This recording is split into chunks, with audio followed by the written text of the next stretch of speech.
Another day, another basketball stories na naman ang pagkikwentuhan natin.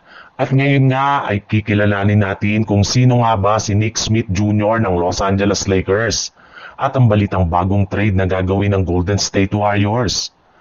Ang tunay nga talaga ng nagpapanalo sa Los Angeles Lakers ngayong araw laban sa Portland Trail Blazer ay ang kanilang two-way player na si Nick Smith Jr. na kumana ng 25 points, 6 assists at 2 steal off the bench sa kanyang 10 out of 15 shooting sa field goal at kasama na dyan ang kanyang mga crucial shots sa fourth quarter na siyang nagpanatili ng kanilang kalamangan.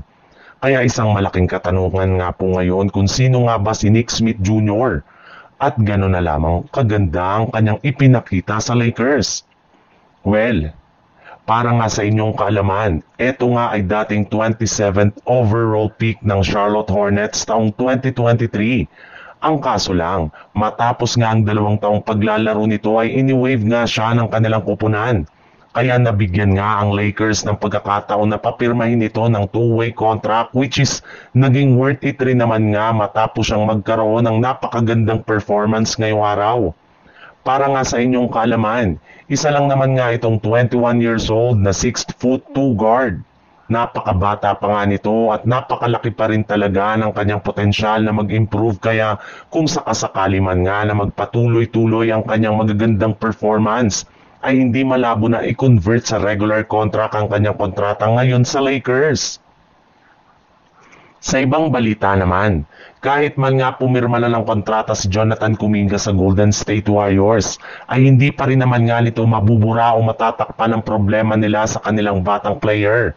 Masyado na rin naman nga daw na wala ng tiwala si Kuminga sa coaching staff ng Warriors na maaaring pagmula ng drama sa loob ng kanilang prangkisa na siyang ikasira ng kanilang kampanya. Kaya habang hindi pa naman ito lumalala ay posible nga daw na i-trade siya ng Warriors as soon as sa January 15 kapag pinayagan na sila ng NBA na i-trade ang kanilang mga players na pinapirma nila ng kontrata ng nagdaang off-season. Pero ayon nga sa naging pahayag ni Jonathan Kuminga sa kanyang interview sa media ngayong araw, wala rin naman nga daw siyang balak na mag-request sa Golden State Warriors ng trade ngayong season gayong mananatili pa rin siya sa kanilang team hanggang sa pagtatapos ng kanilang kampanya. Pero ayon nga sa ilang mga analyst, posible pa rin nga na ma-trade ng Golden State Warriors Jonathan Kuminga kung merong team na kukuha sa kanya sa tamang halaga.